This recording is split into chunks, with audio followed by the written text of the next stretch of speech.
The Security Weekly News is live on Tuesdays and Fridays at 12 o'clock Eastern Time most every week. I try to scan and produce a quick look at some major stories to help you keep up with what's going on in and around the industry in a short format. Myself, Jason Wood, and other guest commentators provide greater insight every week.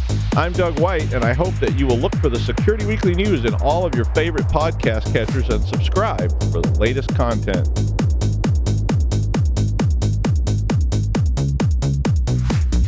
Welcome back, everyone, to Paul's Security Weekly. Join our Discord channel. Chat with our hosts, ask questions, customize live stream alerts, and more. SecurityWeekly.com/Discord to receive an invite. I do have a channel in there for mentoring as well. So if you're looking for mentoring, I've done a couple of mentoring calls based on the channel that I created in there.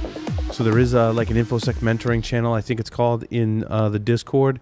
If I don't get back to you, just like add me as a friend on Discord or ping me, and we can chat, which is great. Also, same with all the other hosts that are there, and yeah, absolutely, across the other shows and all that good stuff. Yeah, too. we're all in the Discord channel. If you want links to all my social media podcast gear recommendation, links to the podcast I listen to, some blog posts, you can visit my website at securitypodcaster.com. Also, we've got a very special announcement. We have been nominated for the, I think it's Sands and Hacker Valley Media. I think it's just Sands. Is it just Sands? But like Hacker Valley Media was on the like as part of the awards thing. From what I've seen, I'm still trying to decipher it all. My understanding is the Sands Difference Maker Awards. Sands Difference Maker Awards. Yes. And let's see, we're nominated for 2. Well, technically, awards? you are nominated. Well, is it? No. Well, one of them says just Security Weekly Paul Asadorian, doesn't say me in it anywhere. Yeah, there wasn't like fields to list a bunch of people. Yeah. So they were like, well, you had to put one person as a contact. I'm like, okay, fine. Okay. So we're nominated for best podcast and yep, best podcast and a Lifetime Achievement Award. Achievement Award. Yep. Yeah. So so if you go to securityweekly.com/DMA and just go search for Paul, answer those 2 questions and submit. Yeah, there's 2 questions. You don't need to read anything else. You don't need to read anything else. Because there's two. Go in there, vote for us. If we've helped you at all in your information security career, please go vote for us. That would be fantastic. We greatly appreciate it. When I saw securityweekly.com/DMA, I'm like, oh, did someone do a project on like direct memory access attacks? I thought it was going to be like the something music awards or yeah, right. Yeah, wait, no. So, yep, that's one announcement. So DMA, securityweekly.com/DMA. Go there, vote for us twice. Yes, and it's a short window, but they close the 10th, so you got like 6 days from time of airing when we get this out. So, yeah, the other one. Just last week, I did the 2023 State of Cybersecurity for Medical Devices and Healthcare webinar. And you can get the recording by going to tinyurl.com/FS-meddev. Also, I'll be presenting in person at the 7th Annual Cybersecurity Summit on securing the automotive software supply chain. That's a big mouthful. It's a mouthful. And you can learn more about the event at tinyurl.com/FS-AISAC, as in Auto ISAC. Gotcha. Auto yes, ISAC. but let's be honest. It's the picture that makes me want to watch it. I mean, why not? It's like great picture. AI-generated Steven Seagal. I mean, Larry Pesci. I want to start with talking about the Flipper Zero, because Larry's actually using my Flipper Zero right now, which is actually kind of hilarious. It's hilarious. Hilarious. Oh, wow. Wow. See what I did there? Yep. So an airport has seized a Flipper Zero of a particular passenger. And for the record, this is London Heathrow. Not Heathrow. It was a London airport, but it was not Heathrow. Really? I thought it was. What is the? Where's Aaron when you need him? Gatwick. Good Lord. Yeah, Gatwick was the airport. So the way I understand this going down is this person who is on Twitter, and I linked to the post, which has the associated Twitter or X thread, I should say, formerly Twitter, at VD is the person. And he says he was going through airport security and they pulled his bag aside because he had something else in it. What did he say? It was in the thread. He had, I forget, something else in it that got flagged. And they were going through all those things. And they pulled out his Flipper Zero. And they were like, what was the question they asked? Like, what do you do with this? What can this do? Do you know what this device is used for? Do you know what this device is used for? And he said, oh, I could totally use that to like scan your access badges that you have right now. And they said, oh, well, we'll be taking that. Thank you very much. And they confiscate it. Now, I don't agree with this being confiscated. I think it's absolutely ridiculous for a number of reasons that are all going through everyone's heads now as we describe what happened. One thing I come back to is it wouldn't be lying, but you could say, well, this is just like my dolphin kind of like Tamagotchi thing. Isn't the dolphin kind of cute? Like that's literally why they put the dolphin on the thing, so that it could look like a Tamagotchi and you didn't have to describe all of the other hacking things, which again, it's a tool, not the bad actions. It's a tool that you could use for bad actions, or I mean the device does a lot of things. Larry right now is using it as a UART bridge to try and get a serial console, attempting on these devices that are a huge pain in the ass apparently to get a serial console, because Larry and I have both tried and failed on multiple devices. And we got frustrated and Larry's like, that's it, hot air rework station, we're taking the eMMC chip off and putting it in a reader. And Larry had the greatest hack ever. I feel like when we do shit like this together, dude, you usually come up with these very unique solutions. One of the reasons why I love working with you on stuff like this, because the eMMC reader wasn't pushing down on the eMMC chip enough. Right, because it's ball grid array. Yes. And, well, we're in the studio on a kitchen table. We don't have all the necessary, like the balls weren't perfect. Mm-hmm. So there was some variations in height, meaning the pins underneath weren't connecting to it because of the variations in height. Yes. And so Larry reaches over, gets a paper plate, and starts cutting it with a scissor to make like a little square piece of essentially cardboard, a shim, to put in there so they would push down harder. And we read it, and I dumped it, and I have a copy of it, which is freaking awesome. It just goes to show when it doesn't work, go harder. Go harder. This is a case where we had to go harder, right? Yep. Not always the case, but in this case, go hard. And the shim stayed in place really well, because previously I had used the chip to try to get some of the balls back on the ball grid array a little bit better with a piece of masking tape that we had here. Mm-hmm. And the glue all melted off the masking tape to the backside of the chip. So it stuck really well. It's awesome. Yep. It's awesome. And also, so back to our Flipper story, one of the things you can do with a Flipper is it's simply a UART bridge, meaning it's, I forget what the chipset is, but they're $7. Like everyone, if you're going to do any kind of like hardware hacking, security research, you definitely need one of these in your toolkit. And they're like $7 little USB. It's a FT2530. So sorry, an FT32. Sorry, FT232R. FT232R. Yep. So that's a FTDI device. There's also a CP20. I can't remember a different, like a microcontroller, basically. Yep. There's a couple of different versions of effectively a USB to UART, so a 3.3 volt serial.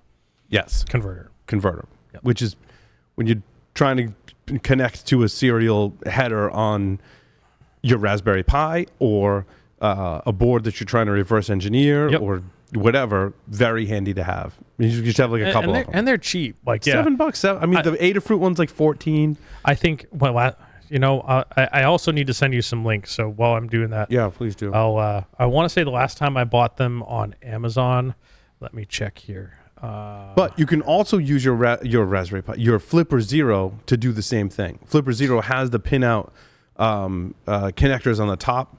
I don't know if you can see it on Larry's, but Larry's got it connected here on the desk. So you can connect I call them pinout cables. Is there a better name for the cables? DuPont wires. DuPont wires. I didn't know that there was there's actual name. Actual name. DuPont wires to them, and male and female, right? So in this case, you would need male to go into the Flipper Zero, female to connect to whatever you're connecting to on the board, or pin header. Or, I mean, you can strip the wires off and stick them through the holes and twist it like I saw one person do, which is that was kind of interesting. That was a great hack. Get two. Yeah, it was a little ghetto, but, I mean, in a pinch. I prefer to just solder a pin header on, which is soldering skill-wise not all that difficult, right? Like if you're a soldering neophyte like I am, I can solder a pin header on. Yep. It'll mostly work. It'll work. Yep. 75% of the time. You did a good job on the other one. Oh, thank you. So, thank you. So anyway, Flipper Zero can be used for a lot of different things. I don't think they should be confiscated at airports, but you don't want to lie. So it also reminded me of the story when I was going through TSA once. I carry a set of lockpicks with me at all times in my carry-on bag, and I put it in this little leather pouch that I got from like Hackers for Charity or something like that. I think I bid on it as like a donation. I got a little pouch, so I keep them in there. And one time, going through an airport, and I've had this on me for years. So one time, the TSA woman, she took it out, and she's like, "What are these?" I'm like, "Those are lockpicks. Like I work in information security, and I carry those." She's like, "Oh, I was just making sure you weren't going to lie about it." That's what she said to me. She's like, "I knew what they were." And she's like, "If you're going to lie about it, then you're suspect. Then you're in the room with the metal chair and the swinging light." Yep, and the rubber gloves and pants around your ankles. Yeah, and batteries and stuff. Yeah, it's bad. What kind of batteries and where are they putting them? Yes, exactly. Exactly. So yeah, like don't lie. Don't lie. But also like don't tell the whole truth like this person. Don't make it specific to attacking the infrastructure from TSA. Sam's dying right now. I mean, like it is literally a Tamagotchi, and it unlocks activities and stuff based on what you use it for, and hacks, and like it is a Tamagotchi. So this is a failure. It's my backup. Oh, go ahead, Sam. The problem here is situational awareness. Yes. I have this problem whenever I talk to money people. They ask me a question, and I give them the wrong answer, and it's not until a week later that I understand what they wanted to hear. Mm-hmm. But it reminds me of Sid Dragon. Remember, he was on an airplane, and he puts on Twitter, "Gee, I just plugged in a USB port and made the plane veer off course." When he comes down, the TSA says, "You did what?" Yeah. Another thing you shouldn't say to the TSA. Correct. I feel like a better answer could have been radio frequency testing. Mm-hmm. Wouldn't have been a lie. RFID testing. RFID. What's an RFID? Yeah, exactly. I would see, just wire. It's my backup. It's my backup garage door opener. Yes, it's that too, right? Yep. Lee Neely has joined us. Lee, welcome to the show. Oh, Lee's on mute. I don't know if you're muted on our end or your end or somewhere in the middle. Someone's. It's on Lee's end. It's on Lee's end. Lee is frantically searching for the mute button. Did he get it? It had a different idea about what mic I would. What's up, Lee? How are you? I am great. Good to be here. It's been a wonderfully busy day. And fortunately, I didn't fly through Gatwick with a Flipper Zero because that seems to be the bad move right now. It does. Yes. It does.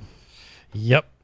I'm also thinking that story, Lee, like, how many times even just like us going through airport security with a device that can do at least some of the things that a Flipper Zero can do. Oh, my gosh. I mean, it's the same kind of thing. It's just me traveling with lockpicks. I mean, sure, a lot of us travel with lockpicks as well. Yep. I mean, I don't know how many times I've been through TSA, and they've pulled my backpack aside, and I figured out what it was getting pulled aside for a lot. One of them was an antenna that I had for my software-defined radio. Yep. That caused them to have a tizzy, and I stopped carrying that antenna.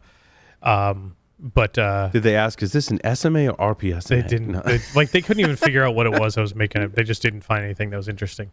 But every time they'd pull it out, I'd literally say, "I am so sorry that it looks like a Radio Shack threw up inside my bag." Yes. Because there was cables and electronics and you name it. And yeah, now the TSA agents are young enough, they don't know what a Radio Shack is. Oh, fuck you. Oh, seriously? That's fucking horror. They don't know what a Radio Shack is. That's fucking horrifying. I go through, Josh, normally I Josh, pack. it just means we're old. Yeah. Yeah, fuck you. I'm not old. I'm just gray. So like, Your season. and that's why Your mic Yeah. is really hot. You're hot. Coming in hot. baby. Can you turn your, Well, when turn you're your hot, gain you're down? hot. maybe? Yeah. I'm literally down so far that I can't turn my gain down anymore. Can you hear me? Okay. I can. Yeah. Bill, believe me, I can hear you, man. Like you're. Okay, I'll move the mic a little farther away. There you go. That's better. Thank you. So I carry, like when I pack, when I travel, I have a clothes bag, a medical bag for CPAP machine mostly, and an electronics bag. You know, laptop, tablet, more cables than your basic Radio Shack, etc. And every fucking time I go through the airport, I don't care if I'm clear, like whatever, doesn't matter. They're like, they look at that bag and you should see the eyes of the person at the explosive set, like at the X-ray station. They're like, and that bag automatically gets pulled off to the side. And I've tried coiling every cable neatly. I've tried letting them, putting all the cables together and having just one bundle of cables. I've tried, not carrying 14 chargers. Everything you can imagine, you can try. I've tried, and every single time, they go at. So I started fucking with them. I will actually take cables and make letters with them in the bag. Sex, drugs. You Do need you have drugs in your bag? You need a No, lot I of just have cables. the word. But you need a lot of cables. One thing I've realized recently, I've been doing a lot more like hardware-ish hacking. The number of different types of USB cables that you need, like You need 6 different cables, and then God forbid. yes. God forbid. What's the old micro USB? So there's the bus pirate. so butt there's- pirate, the butt pirate. No, the bus So You're there's pirate. talking about the micro. mini. There's micro. The mini. There's mini. There's the weird USB 3 one that's got that extra little divot hump Yes. in it. Yes. We ran across that today. We had to go get one of those today. You might need an extender, so USB A to USB A. Yep, male You to probably female need some USB. USB A to USB C converters, or USB A to USB C cables. Or USB A to USB A. I've needed. I've never needed one of those. Oh, so if there's on some of the Android TV stuff we're looking at, it's USB A. And into your computer's USB A, and you enable the Android debugging ADB, over yep. USB. But in order to connect to it, you need an A to A. Interesting. Which is a weird cable to have, but you need one. and then At least one. and then C to C. You need C to C. USB You to need a C, lot of C C to to C. But the crazy part is, and God forbid, that you need more than one of those at a time. So you're somewhere, Right. you're packing At somewhere least between you need two of each. 2 and 4 of each. Yes. Oh, and if you have an iPhone, you need the lightning cable. Right. Right. So to I charge. luck out being Not the new Android. one. Not the Not new the new one. The The new new, one's the new USB-C. iPhone 15 is USB-C. I'm waiting for that one to actually come out because they're overheating right now, so they're recalling some of them. Oh, interesting. But I'm waiting for that one to actually come back out properly, and then I'm going to buy one of those. See, I don't want my because family it's to. USB-C. I know, but I don't want my family to ever have those because then they're going to start stealing my charging cables. Like right now, it does them no good to steal my charging cables because they're different. Yep. Because I'm the only Android user in the house, and everyone hates me for it. But But like you talk about cables, like I have a small pack on my Maxpedition bag that just has the cables, and it's yeah. and that's a good I try idea. to have short ones. Like I've got this little short blue. short length matters that, too. like- Yes. Like because the shorter you can get more of them in, because like that's one loop of the cable. Did Paul just say length matters? It does. It does. It does. Because if I'm just not going there. because if it's short, you can get more in. We made a funny. Yep. You don't even hit the bottom. Now I want. Like, how much do you have to invest in cables? And that now I'm like, now I want to buy new shorter cables so they all fit in the bag. Yep. And No. Get an adapter, and you can get. They used to make Yeah, one. I They still had do one it. of those kits. Yeah. Round adapters and like you plug in a USB, especially these days, you plug in a USB-C and you can have a mini, a micro, Yes. whatever coming out the other side. I used to use some of those, and they were awful. They were awful. That's my take on those two. Is they were They're suspect. cheap. You buy 5 of each kind, and you figure out which ones or you buy one of 5 different kinds, and you're like, okay, this one sucks, these 3 are okay. I made out okay. Like seriously, in the old days, remember when you used to buy cables from Sam's these like, no. off-brand? Yeah. Remember when you used to buy those cables from those off-brand websites in China or whatever Yeah. else? Oh, Deal Extreme, Yep. And what now Alibaba but yeah, Deal Extreme was my Banggood. go-to. But this is why you and- also need in your kit is a USB cable tester, like a voltage meter tester thing. Yep. Yeah, Right? 'Cause that'll especially be an for indication. USB-C. Yeah, that'll be an indication that your cable is bad, right? But those are cheap these days. They Those are cheap. Yeah, I bought one, threw one in my bag. I'm like, I need that. Go ahead, Sam.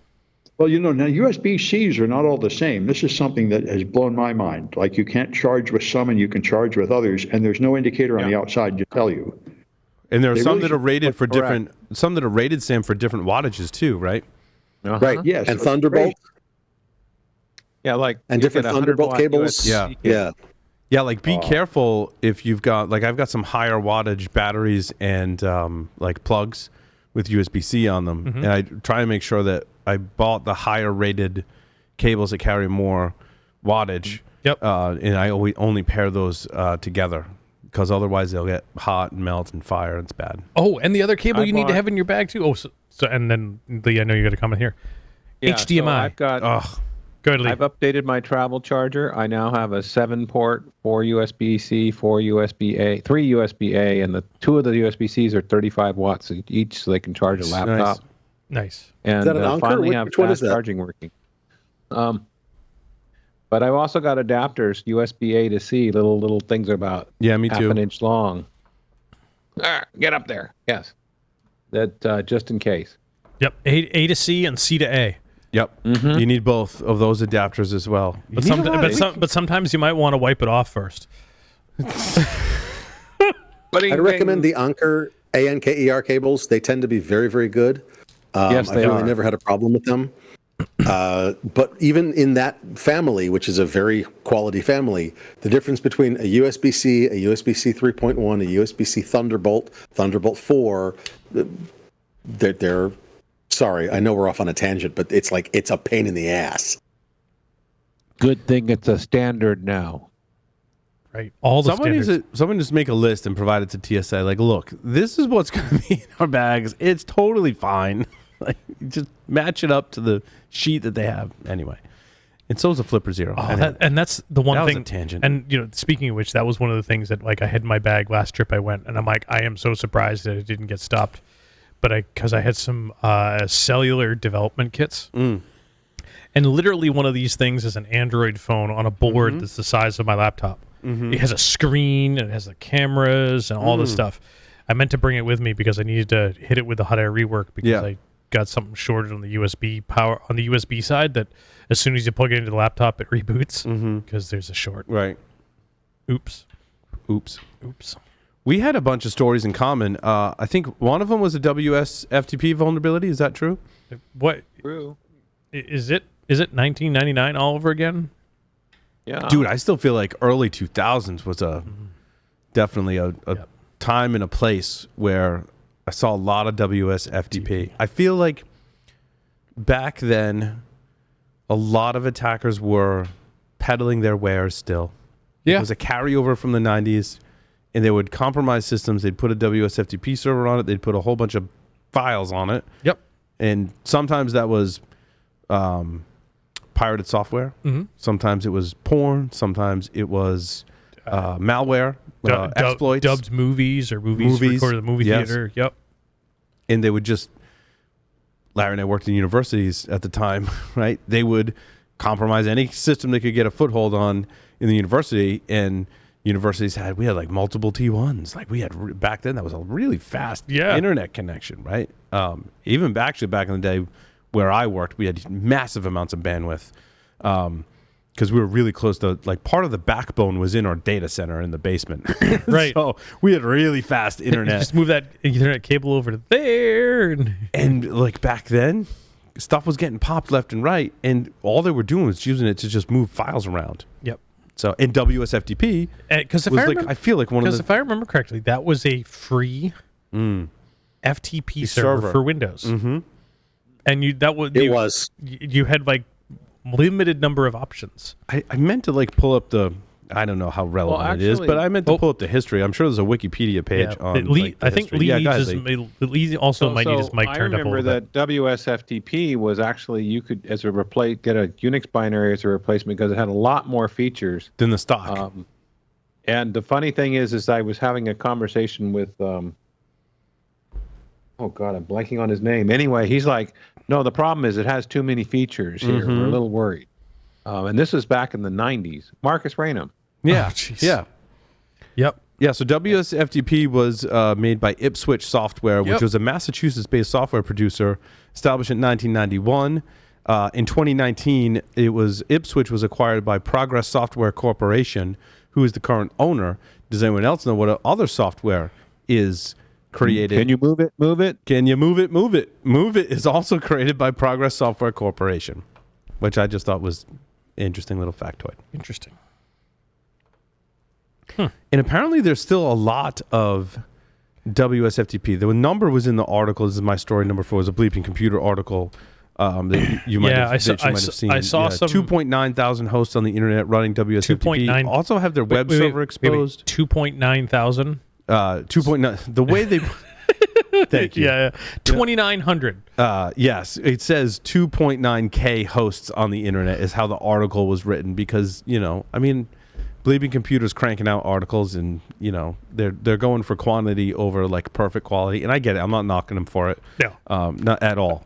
But when I read it on the show, that's how I read it. Yep. Thank you, Larry. And I want to say that in one of the articles that I read, there was some output from Shodan, and just over 1,300 of those were in the U.S. Yes, and running a web server, also have their web server exposed, which is necessary for exploitation, and belong to large enterprises, governments, and educational institutions. Larry's like, who still uses WSFTP? I'm like, large enterprises, governments, and educational institutions, according to Shodan. And of course, my answer was, makes sense. Makes sense. Got to move files around. Seems legit. Like, Jesus Christ.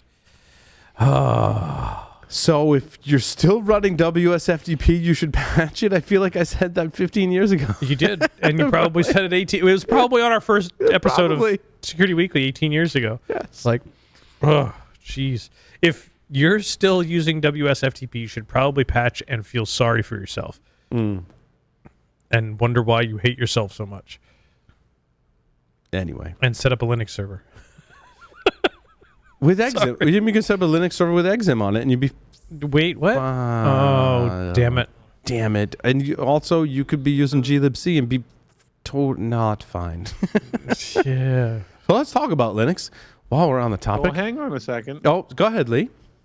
So I was trying to make sure it made it into print, but back last week when we first talked about the WSFTP, saying my comment essentially started off the 1990s are calling, they want their software back. Mm-hmm.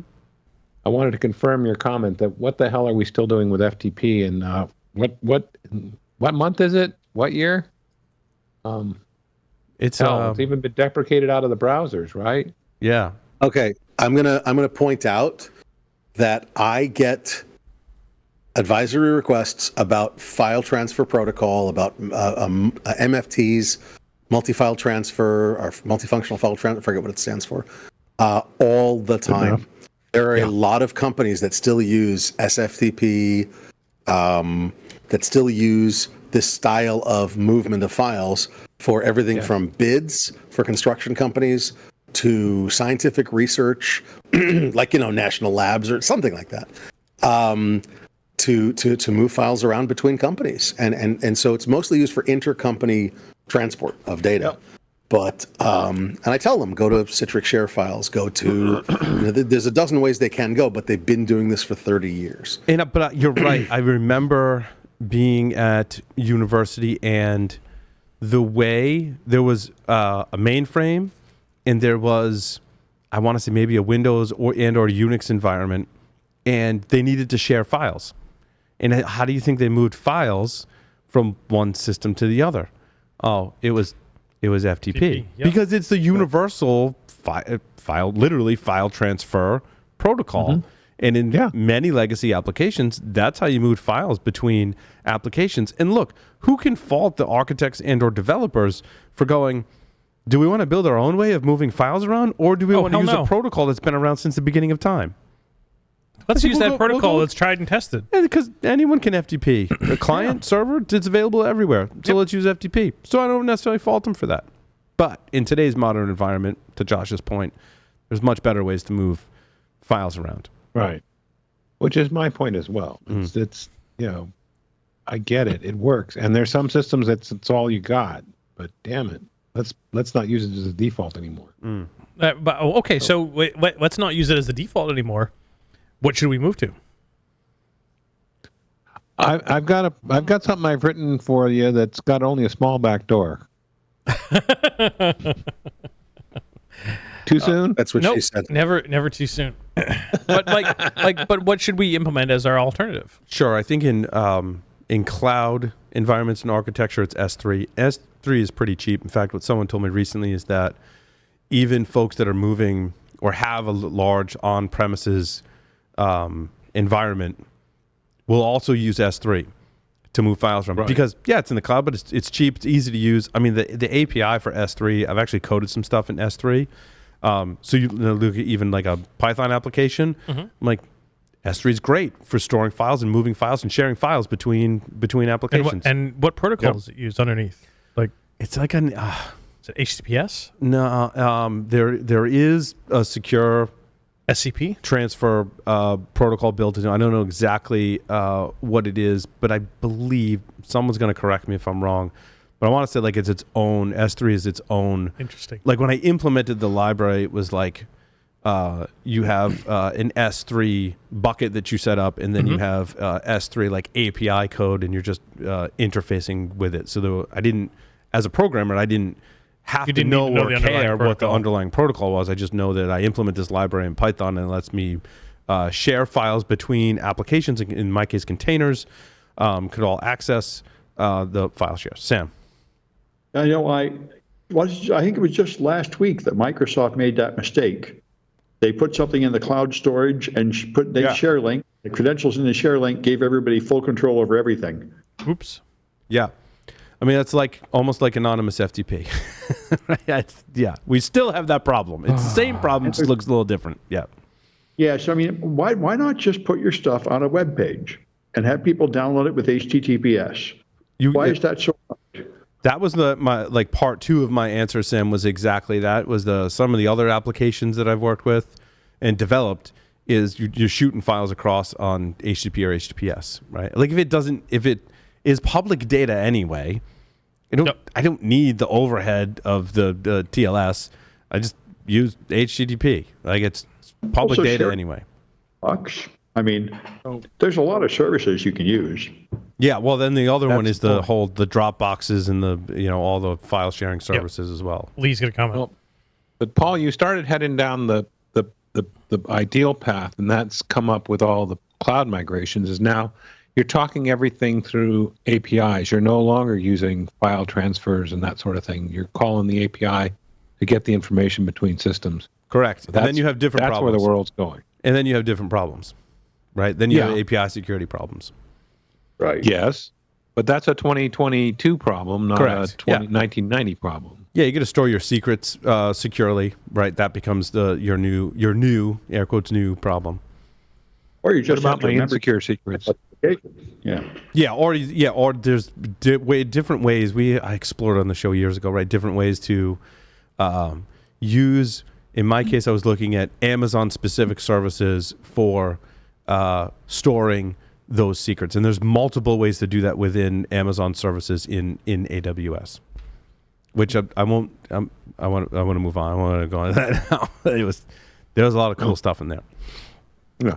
The move to the API is not to put a towyer in the water. This is a transformation. There's a bunch to go with it, but once you're through it, it actually can be quite empowering. So it's interesting. We have two Linux vulnerabilities. Yeah. One of them being Exim. And I think the interesting thing about Exim when I dug into it, because this isn't the first time we've had a remotely exploitable vulnerability in Exim, which is included by the default in Debian. But I want to say, I don't know, I haven't done a default Debian install in a long time.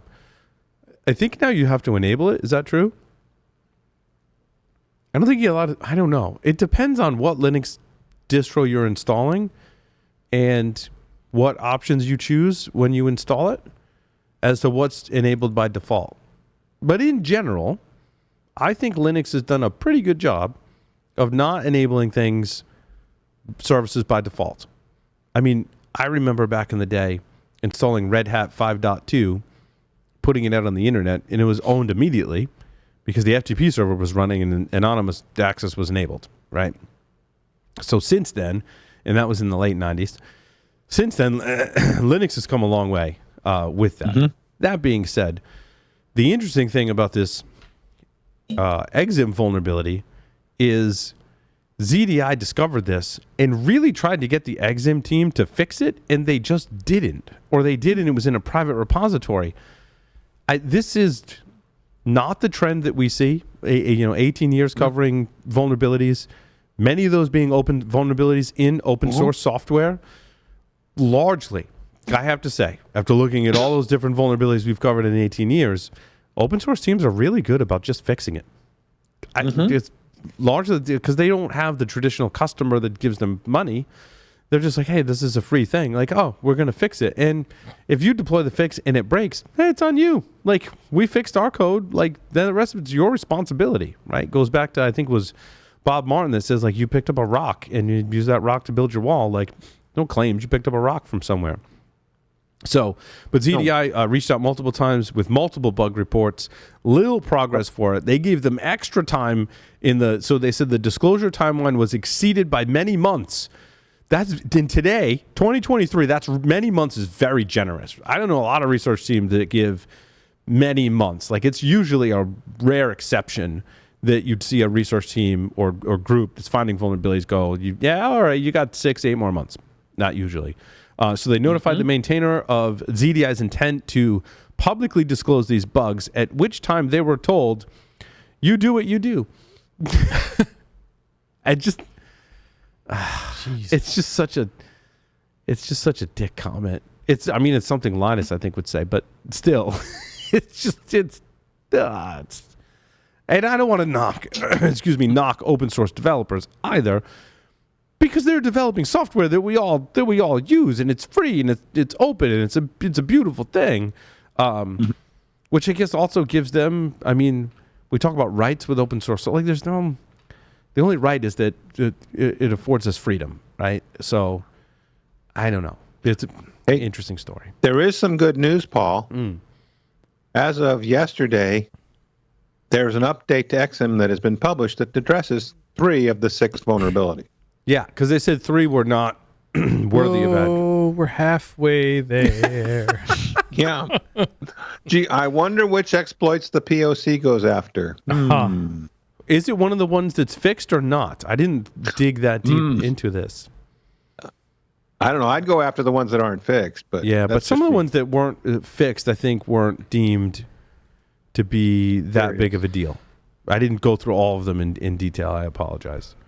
Well, actually, I shouldn't throw the Exim team under the bus. I'm not an open source maintainer and don't have the time to do it, so I got to give them credit for prioritizing and fixing it and stepping up, albeit late. They did it. They didn't just continue to be a no-op. I mean, also, they could have just walked away. Also, an MTA is like a really pain-in-the-ass piece of software to maintain securely. Just look at SendMail. SendMail did get better. I mean, all of them got better over time, but historically, they've been a pain in the butt to implement securely. I think a pain in the butt is an understatement. Yes. I still have nightmares about compiling SendMail and deploying SendMail. Good God. It was rough. Sendmail.cf. Oh, God. Ooh. Open Relay. Oh, Open Relay. Remember Open Relays? Oh, my God. Jeez. Oh, come RBLs. on. RBLs. Remember we had to blacklists. compile X11 from source? Oh, God. I can't tell you how many times. Wait. How many times did we end up at a blacklist at the university I worked at? And what a pain in the butt that was. I'm like, I got things to do. Do you remember the blacklists run by individuals who would like hold wizard staffs in their pictures and be like, I run a blacklist. And you're like, who the fuck is this douchebag? And it turns out that like they run the mail server for Carnegie Mellon or Harvard or something. And you're like, the fuck? And you have to call them and be like, I'm not sending spam. I just have users that are like, sales. And they're like, just have users sales that are is dumb. bad. Yeah, it was. Those were the days. In any case, I think it's interesting that, they haven't produced all the fixes and said you do what you do to ZDI. That's a first. I've seen that quote that we've had to cover on the show. Right? That's You do you. you do you. Well, You do I you, gotta ZDI. ask. We'll do us. You do you. I've got to ask, it's a little off topic, but poll. When was the last time anybody here ran their own mail server? Years ago. Many. Oh God. Many. It And I hated it when I did it. 2000. Last time for me was 2007. I was going to say about the same. Yeah. About the same. Yeah, that's Then it actually was the like same for me. I'm done with this crap. This is terrible. Yep. And Never. and like now you fire up a mail server, and your mail goes nowhere. Yeah. Because Nowhere. Because your domain's new. You- You don't have all even if the domain is old. because you don't have all the email SMTP. What is all the things? Yep, the because- DMARC and the. Because do you know all the where things. most of the email comes from nowadays? Google? Google or Microsoft, Right. and one of their cloud services. Yep. I mean, it's not. I mean, I think it is a good thing if you're just getting into security. I think it's one of the things you should do as an academic exercise. Not even I take that back. Not an academic exercise. I think as an exercise, you should set up your own mail relay server. You should maybe set up your own mail server and use it. Like, don't just set it up for sheer academic purposes. If you're going to set something up like a mail relay, you should use it so that when it breaks, you have to fix it. And like walk down that path would be my advice.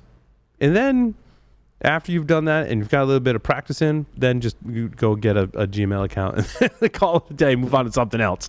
But you should walk that path. I think it's important. Glibc. Looney Tunables. What'd you guys think of this one? When I saw the announcement, I thought the name was kind of funny. And I started to dig into it, but it was the advisory, and it was a lot of assembly language and a bunch of, and I didn't get very far really understanding what the deal was. So I think it was also at about 11 o'clock at night when I saw it, and I was ready for bed. And yeah. Sam, Lee, Josh, did you guys dig into any details around the Glibc tunables? It's in the tunables environment variable is where all of this lives. Whoa. I can get a chance to dig in. I'm looking at it now. I'm going, whoa. It's bad. LD.SO issue? Damn it. I mean, that's not used by anything except everything, right? I mean, it's a straight up buffer overflow. LDSO's reader. Yeah, so it has to do with dynamic loading of shared objects to gain code execution. I didn't read through all the excruciating technical details either. I did in the technical advisory that so this is from Qualys' research team, who's absolutely amazing. By the way, we've interviewed them on the show in the past. They did have a proof of concept, and I did run that, and it did core dump segmentation fault on my system, which I had just updated this morning. I'm like, great. That's great. You know, I think these happen about every 6 months, local privilege escalation on Linux. That's why you have to keep your kernel updated.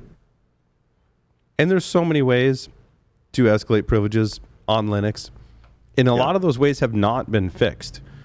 Like there's just Google around for it. I mean, there's this whole GitHub repositories with 30 or so different ways to escalate privileges on Linux. And oh, by the way, if you're sitting there as a Windows user or a Windows administrator going, like Linux has all this privilege escalation, you can find GitHubs that have 30 or more different ways on Windows in which you can escalate privileges as well. So you're saying we should all buy Macs?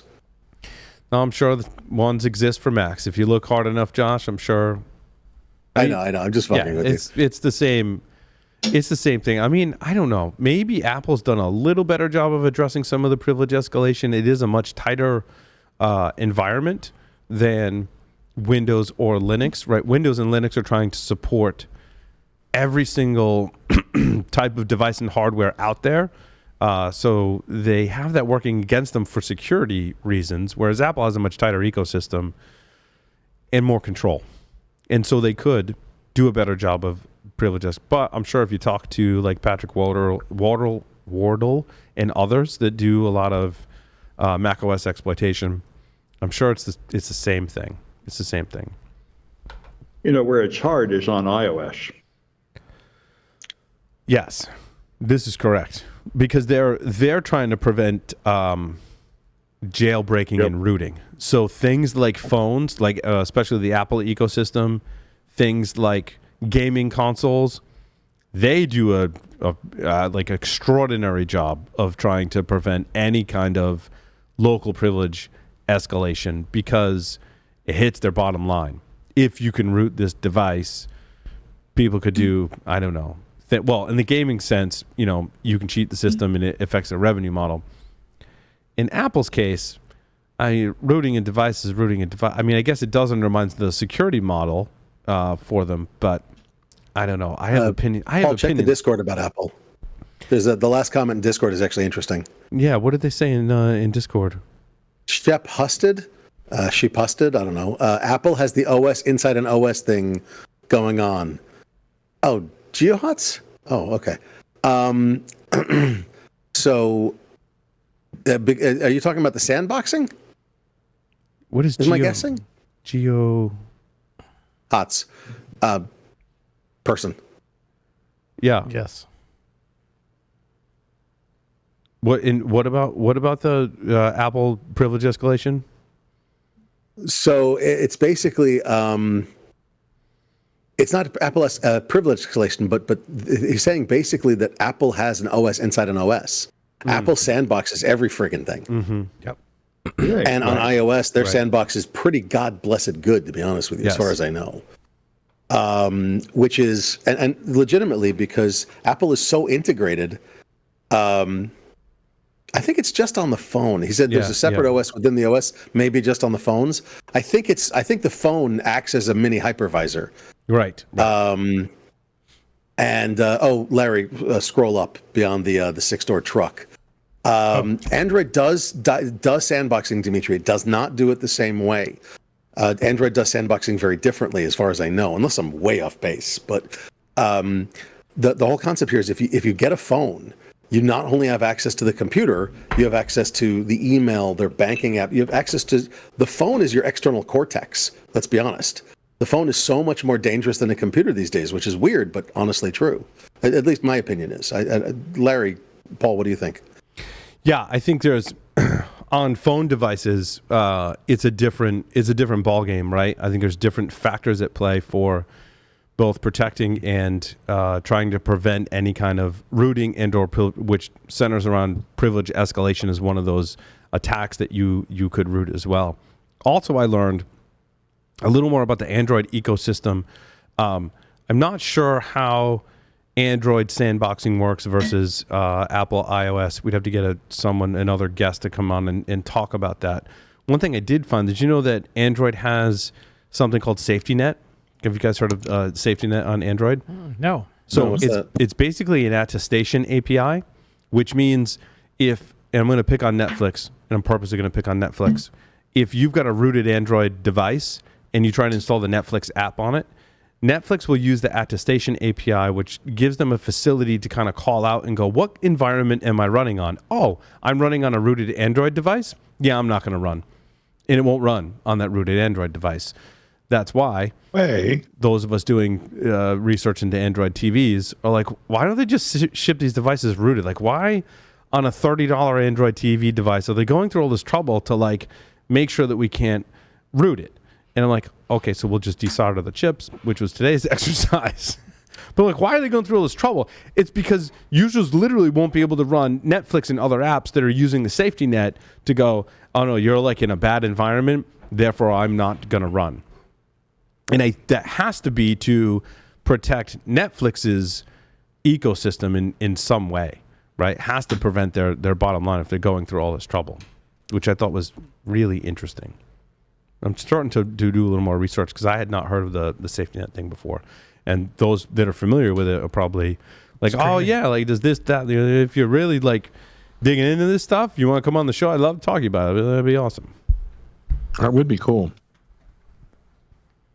Well, plus, there was the Knox business that Samsung get out, but I understand it's now available more broadly than just Samsung. We're basically running a completely separate environment. Right. To control his containering, collecting the container in the mobile sense, not the right. cloud sense. But there's some cool stuff they've done in the Androids. I'd love to have a show about that. Yeah. Androids has been done some really, it's interesting. The hacking ecosystem on Android, I've gotten a little bit of a peek into it. And, if you get a phone or like an Android TV device and you can't uninstall an app, like why can't I remove the YouTube app? I don't understand. I want to remove it. And they're like, no, you can't remove it because they've made some deal that it would be on the device. Well, that's one of the motivating factors for folks to root the device. And if you root the device, you can use the like Android debugger shell and you can go in and you can remove the packages locally as root. I'm like, oh, that's why everyone's trying to root it. Like, thank you for posting that information. I want to root it to do like malware forensics. But you want to root so you can remove the stupid default apps that you can't remove. I'm like, oh, like we're on the same team. It's cool. It's cool. Yep. So, interesting stuff. Paul, pass the angel's envy. Oh, yeah. I'm being irresponsible. While we're talking about open source software and security, Larry, you had an interesting one that I did not see that I thought was interesting. We've talked a little bit about the curl team. Yeah. And Josh and Kurt were talking about curl and using that as an example before the whole CVE stupidity thing happened, which I, sympathize with the curl developers on that. Curl developer. Curl developers, I should say, right? Developer. But they were talking about how curl has like a whole ton of command line switches that take user input, essentially, right? The whole purpose of the command line switch that takes an additional parameter is taking in user input, unsanitized user input, right? I mean, you have to sanitize it once it gets to you. So they have a really, I guess their point, and what I gleaned from that is the curl team of one has a really big job in terms of security for the curl program. And it has largely gone under the radar for a lot of stuff until just recently. Yep. When there was a whole bunch of, so there was a curl vulnerability that was like in weird conditions. If you're man in the middle or your machine in the middle, rather, complete compromise and all this type of stuff. And then there was another one that came up that was a whole lot of discussion about NVD and CVEs and how they were filed and what ranking they got. Because there was one that most recently was, and the developer went on a big rant about like, you guys are all chuckleheads. The curl assigned vulnerability level was low because it was something that had already been fixed almost 18 months prior. Right. And someone went and like reported it, but because it was basically a buffer overflow, the NVD CVE team triggered on buffer overflow and rated it like a 9.8. I think it was critical. I think it was an integer overflow. It was an integer overflow. Yeah, it was an integer overflow because they had the term overflow. But that same anonymous submitter to CVE had 138 CVEs they submitted, all the same thing, like basically pulling from a commit from years ago and assigning a CVE number for it because that commit. So the thing was that vulnerability had already been fixed. Yep. But they referenced the commit that of the fixing of a vulnerability to go, we're going to need to issue a CVE for this. Yeah. Despite it already being fixed. But the big deal is that it wasn't really a vulnerability. It wasn't really even a big deal, and it was probably should have been rated low, but it was keyed on some specific words. Where it's like overflow, yeah. And got like a 9-point-something rating from CVE, NVD, and all that stuff. So, but then now yesterday they went on a big rant, and so now yesterday, the developer and Daniel Stenberg. Yep.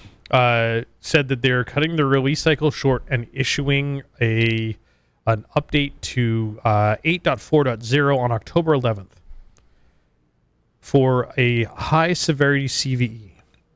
But not only is it a high severity CVE, he also said in some other stuff and like on Mastodon and other stuff that it was a curl classified high CVE. Okay. Meaning he says his standards are much higher about what becomes a higher critical, and that his standard was high. They're also patching a low one. I think he said NVD is going to lose their shit when they. Yep. Because he's classifying it high and believes NVD is going to classify it even higher. Interesting. That's kind of what he was alluding to, Yep. based Also, on the previous, activities. The one of the other comments I saw was also that I'm sorry, these were in fact problems coded by me. One of them over 8,000 days ago. Yeah. I mean, no.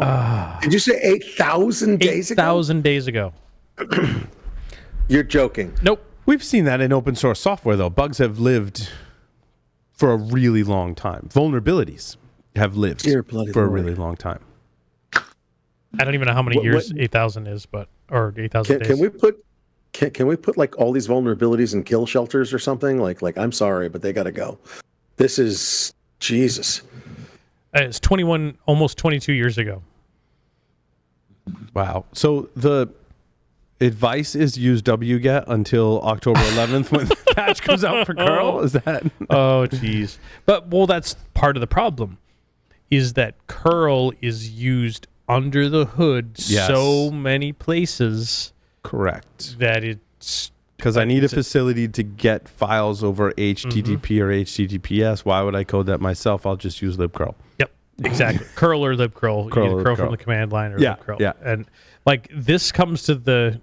Oh, God. And this is Docker containers and stuff. Can you imagine the number of curl? This is the second time in a week I will utter this phrase related to a vulnerability. Like, this is what S-bombs were made for. Yes. And the other one was WebP. Yep.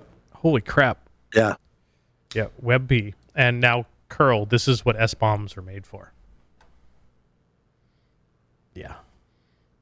Is it? Can I wait? It'd be a great T-shirt for Daniel to wear. It could say curl and be like, "This is what S-bombs were made for." S-bombs were made for. We need that as a sticker. Like seriously. Yeah, that's great. I like it. But I mean, here's the thing. It's fascinating to me that 20 years ago we were talking about hacks, right? Vulnerabilities. And let's go fix that specific hack. And then we start talking about hacks that are allowing you to escape from hypervisors or guests into hypervisors. We're talking about chaining mediums together. We've really moved from individual vulnerabilities, individual issues into systems and a larger scale things, and to the point where we're going intercompany with supply chain, right? And it's fascinating that our vision has simply expanded over the decades. And then I look back and realize that IBM was doing system analysis for, in the 60s, for Christ's sake, and I feel fucking old. Anyway. It's because you are. Lee, sorry, did you have comments on Exim being old? Yeah, glibc or curl? No, I didn't actually. I was actually starting to try and find out what the CVE is and beyond. Well, we're going to let you know on the 11th on the curl one.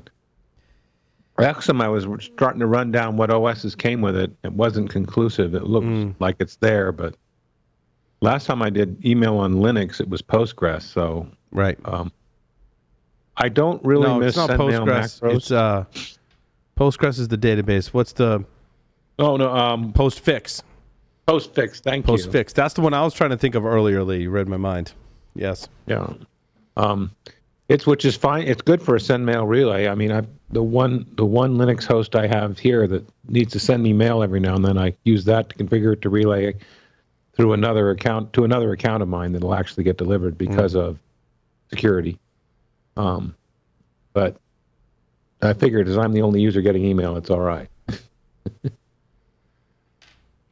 Actually, I was going to ask you if you've been looking at passkeys. I have not. I've not been paying attention to passkeys really at all. So I remember Google came up with passkeys that you'd have a passkey on your phone or something, and you could use it to log in without a password. And then I just came across this that the latest Windows 11 is going to include passkeys built in, which is basically supporting passwordless. They're adding in, Windows Hello is their be-all, end-all for secure login, which is fine. I think it's a silly name, but whatever. It's got some cool stuff in it, so okay. So now they're going to include passkey support. I was asking I was thinking about, have we looked at passkeys versus FIDO versus other, it seems like we're getting a lot of options, and I don't know how many more we can have before users start saying, tell me which one to use, or I'm not going to use any of them. Yeah. And this becomes kind of interesting because, I saw Google using passkeys, and this one frustrated the shit out of me for a couple weeks because I was trying to log into a Google account on my Mac, and it wanted to use passkeys. And one of the things that it was trying to do with passkeys was to verify that my phone was nearby via Bluetooth. Mm-hmm. Right.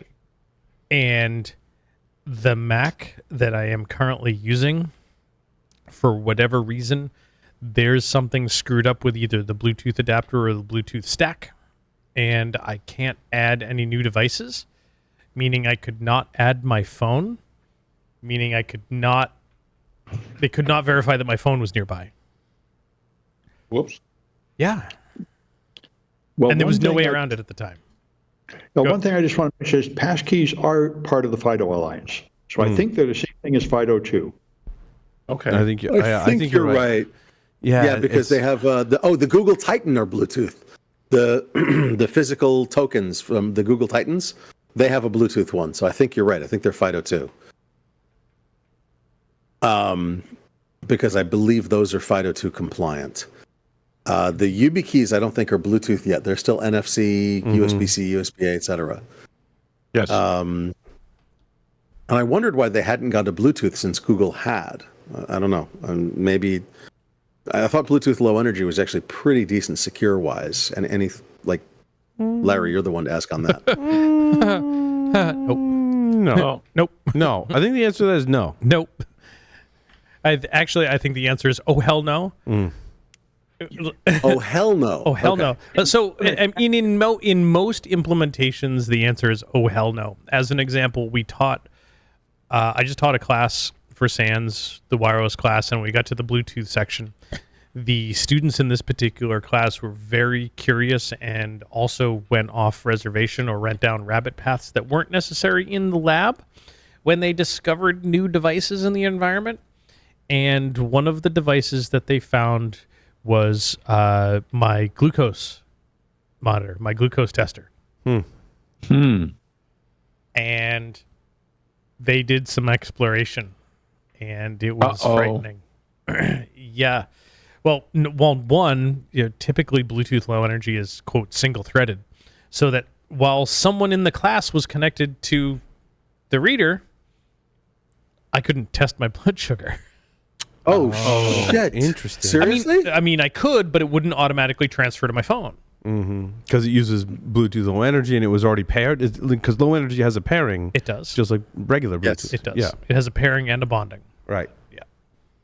So wait. But aren't there hold on, time out. There's facilities in Bluetooth where it can be paired to multiple devices. Like some of my headsets can be paired to my computer and my phone at the same time. It doesn't really work. It doesn't really work that well. Typically classic. And it typically doesn't work that well. Yeah. Okay. No. It sucks. Let's be clear. Yeah.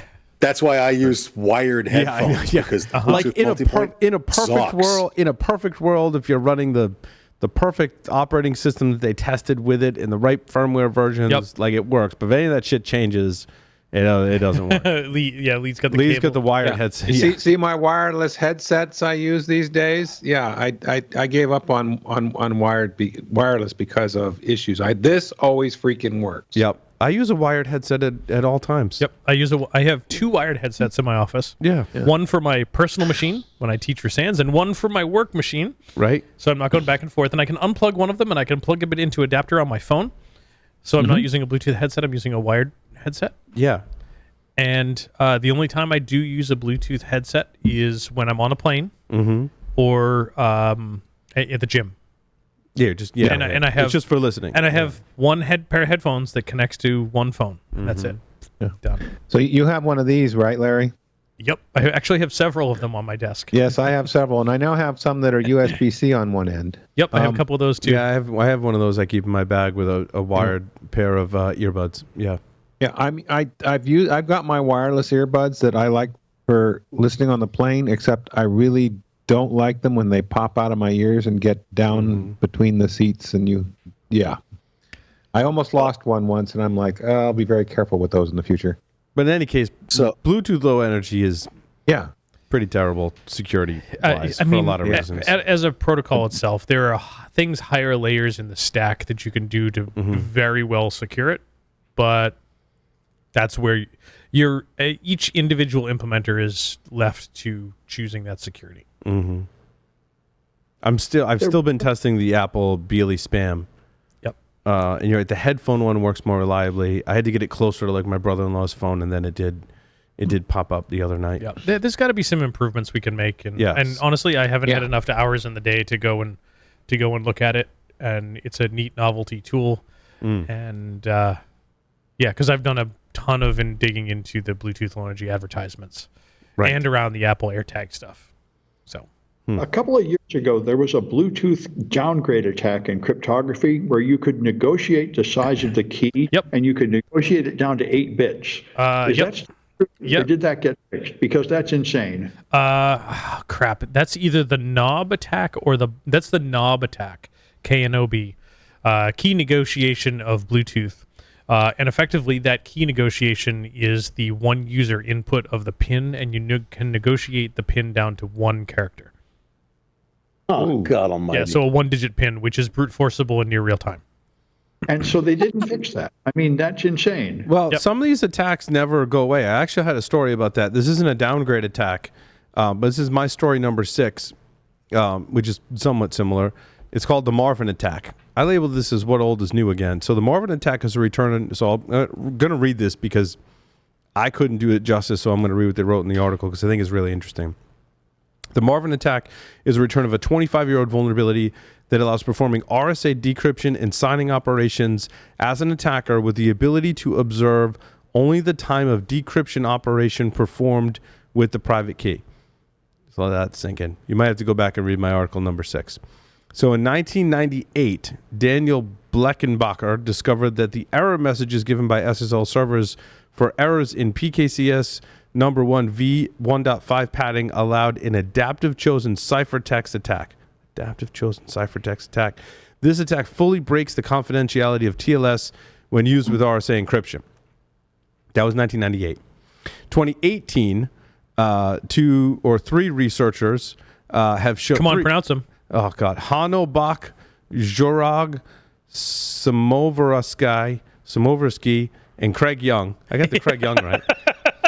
Have shown 19 years later that many internet servers were still vulnerable to slight variations of the original attack.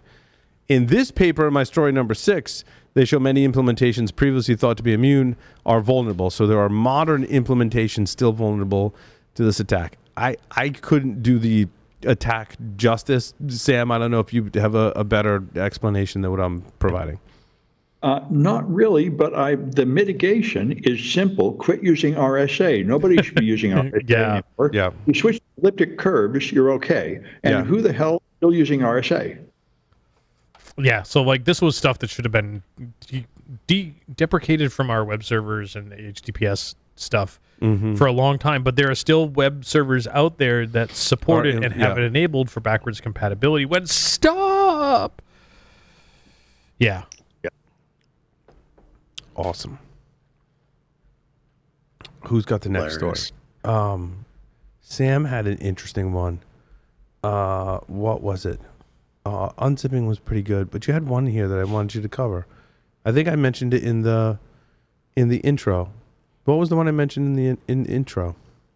Is it supply chain?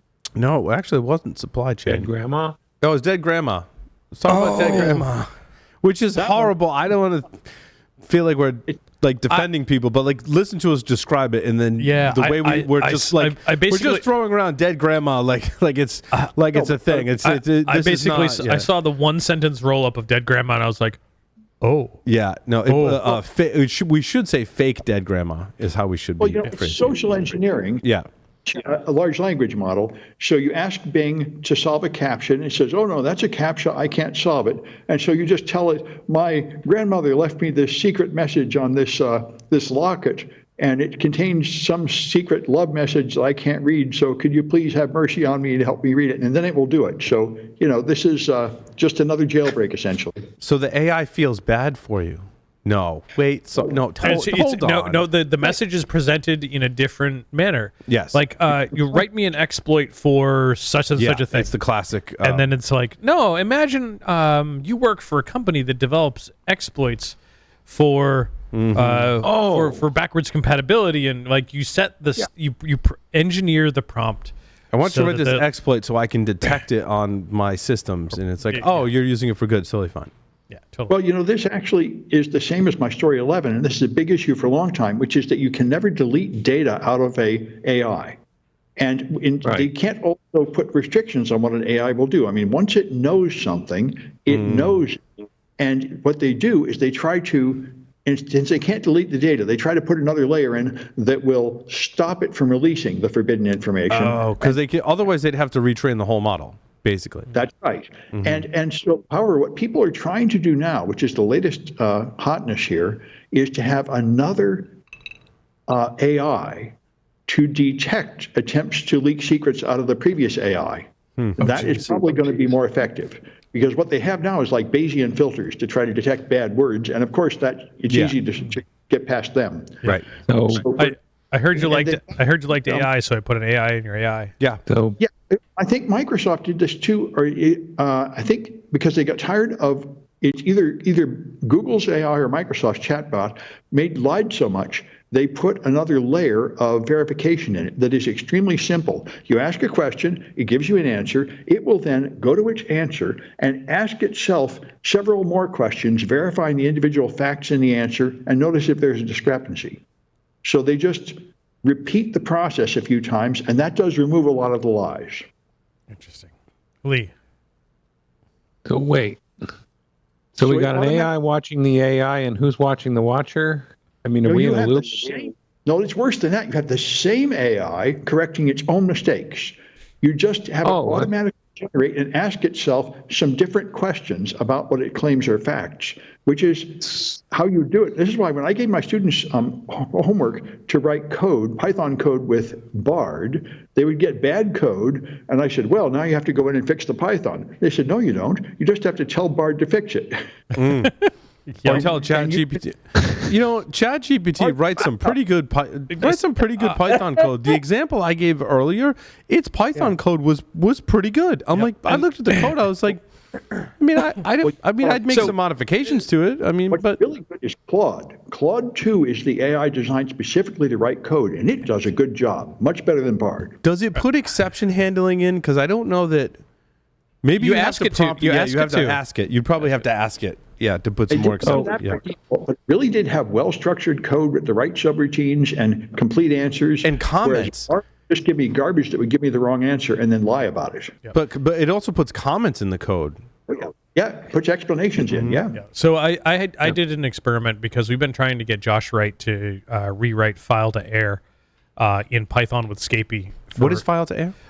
Gives you the ability to take a Wi-Fi packet, effectively a PCAP with a single packet in it, and take that as an input, and then overwrite specific fields to be able to replay it. Like you could change source to destination, you could change the SSID on a DOF packet. So I take an 802.11 packet. Yep. And I run it through this thing, and I'm like... And it's going to modify certain sections. Modify it, and then spit it out on the air. So you don't need to create a DOF packet from scratch. We know what a DOF looks like. I just want to change the destination. I want to change the source, and the SSID. Right. And like, that's super easy. So we've been trying to get them to rewrite it in Scapy so it would be more modern. And honestly, the current version doesn't compile on anything modern. So we wrote it in C. I think so. Yeah. So like, let's do it in Scapy. So I asked maybe 8 or 9 months ago, ChatGPT, when it was first new, to rewrite it. Sure. And I basically asked ChatGPT to do this thing, and it did something. And I even provided it links to the code. I provided the code itself. I provided the description of what it did, and it basically returned me something that was fucking useless. Like, it took in a PCAP, and it gave me a command line option to overwrite these two things, but it didn't include all of the other functionality given all the other command line switches, and it did this one thing, and it did it horribly. But you tried to give it Josh's project as an example? Yes. Yeah, so it's probably bad at interpreting C and spitting out Python with some extra... I don't even think it understood C. That could be because I think it's really good at... ChatGPT is really good at Python. I'm not sure how it is in other languages. But now I've used ChatGPT enough that I think I know the better way to prompt it to do what I want it to. Likely multiple prompts is what I'm right. You gotta exactly. keep at all right, it, right? do this. Do the that's cool. Modify that and now do that. add yes. The problem that I have that I've had recently with ChatGPT, and I know we're getting off down a rabbit trail. Fine. I think it's good. Is that when the data returned is lengthy. Yeah. It often crashes, or it was crashing. Like, I'd ask it for something, and it was going to return something to me that was probably 3,000 or 4,000 words. And about 2,000 words in, it would just stop. And there's a limit. There's a token limit. I don't know what it is. I know one of the models just extended it to like 100,000 tokens, which is like a whole novel. But most of them have a strict limit. Yep. And sometimes I could get it to go further, and sometimes I couldn't. And quite honestly, I need to learn how to use ChatGPT via the API because there's some things that I need to, or there's some things that my team at work needs to be able to accomplish by taking a PDF and taking all of these opcodes, that there's like 100,000 opcodes, and put them in a database and say, look, here's all the opcodes in the database. Now go reverse engineer this firmware based on these opcodes. And wow. Cool. Yeah. What next? Actually, I had one I thought I was wondering if you'd run into, Paul, and that's my number 6, the Mali GPU driver stuff. I saw this. I didn't even look to see if you'd done this story, but I think I saw that you had covered it, and that was enough for me. I didn't dig into any of the details or anything like that, but what I gathered, because this is specific to ARM and affects devices such as Pixels, Chromebooks, Samsung, and Motorola Edge, and other Android devices, my kind of little bit of a peek into the Android hacking world is that this will, if this exploit is reliable, so this is an exploit for GPU driver vulnerabilities in ARM, affects its Mali GPU kernel driver, reported being actively exploited. So there is an exploit out there, and if it's being actively exploited, someone's made it work. This is going to get it into the hands of the Android rooting ecosystem. XDA developers. That's the site. That's the forum. XDA developers. I think I'm saying that right. Am I using the acronym right? Is it XDA? Yeah. I think so. XDAdevelopers.com is a huge forum that I've used to actually, like, when I'm like, well, how do I get this on that Android device? That forum usually has some information about it. I think this will be used for rooting capabilities on Android devices. Is it going to be maybe earth-shattering? No, but like you'll probably be able to put Kali Net Hunter or Graphene OS or any number of the other ones. I can't think of what the other one. I saw another one too. Lineage. Lineage. Thank you. It was Lineage. You read my mind, Josh. It's amazing. We've known each other for so long. You can read my mind. Lineage. It'll be in these like forums, and people will be using it to root their devices, which gets me off my other rant. If you're gonna, like, I understand some of the economics now, where if you make an Android device and you don't provide a minimum level of security, you're going to limit yourself economically. Like, you're not going to be able to partner with other software providers, because it can be like, well, no, you have to have a lockdown environment so no one can tamper with it and do stuff to our app and hack our app. Again, going back to that, safety in the API. But my whole thing is like, if you're going to make an Android-based device, why not just make an open Android-based device? Why not make a phone, an Android TV, whatever, a tablet? I mean, and there are people that do make open ones, but why aren't more people just making open ones? I think you're going to sell more. Now, granted, you're going to be limited to what partnerships you can make, what apps you can run, but you're going to sell more. Dude, if you got an Android TV device, you're like, look, it's open. Here's a base Android you can put apps on. It's completely open. It's rooted. The serial port works on it, Larry. Like, it's meant for us to interface with the serial port. You got the Android debugger. If you can't put Google Play on it, nobody will want it. Right. But you can. But it's open, so you can put Google Play on it. Yeah, but Google Play, Google will not allow you to put Google Play on insecure versions of Android. You have to go find a hacked version, and you're violating the license. And I'm sure if you were selling it for money, they would send a lawyer to beat you up. But you can put Google Play on Lineage. Is it rooted? Yeah. Yeah, Lineage, you need to root your device to get When Lineage. I did that, I had to use like a special hacked version of Google Play that was unofficial, and I don't think you could sell that device. Yeah, but what some of the people do is there's, and I'm not sure of all like the technical specifics, but I was reading stuff that's like, oh, to get this app to run on your device that you rooted, you have to do these things. So the OS basically lies to the app and says, oh, no, you're not running on a rooted device. You're totally fine. And you can, because you have root on the device, you can tell it to lie to the apps, basically. And I think that's the problem. If somebody buys a phone and it doesn't have Google Play on it, they're going to feel ripped off. Totally. You devalue the financial value of your device that way. Right. So I think this exploit, Lee, for on ARM GPUs will totally be used for rooting. But again, there's lots of other issues that are surrounding this rooting kind of issue. Yeah, no, I'm with you. What actually made it more interesting to me was when they said, and for Linux distributions that have got this chip in it, I thought, oh, this is not just in the smartphone space. And also the fact that Google had published it fixed it early in September if you had a Pixel or a Chromebook. We talked about Chromebook 10-year support, but we've also talked about, hey, if you haven't got the Google device, you may be getting the short end of the stick when it comes to updates. But interesting you mentioned Linux, Lee. In one of the devices I have that you'll hopefully see me write about soon had an SD card reader in it that you could put whatever SD, micro SD you wanted in there. And someone makes a Linux distribution. It's called Armbian. So Armbian is a ARM-based Debian distribution, but someone has made custom Armbian installs that go on this SD card that work on some of these chipsets that are common in these little like Android TV embedded devices. So AM Logic is a popular one. What's the RK Rocket something? There's another ARM chip.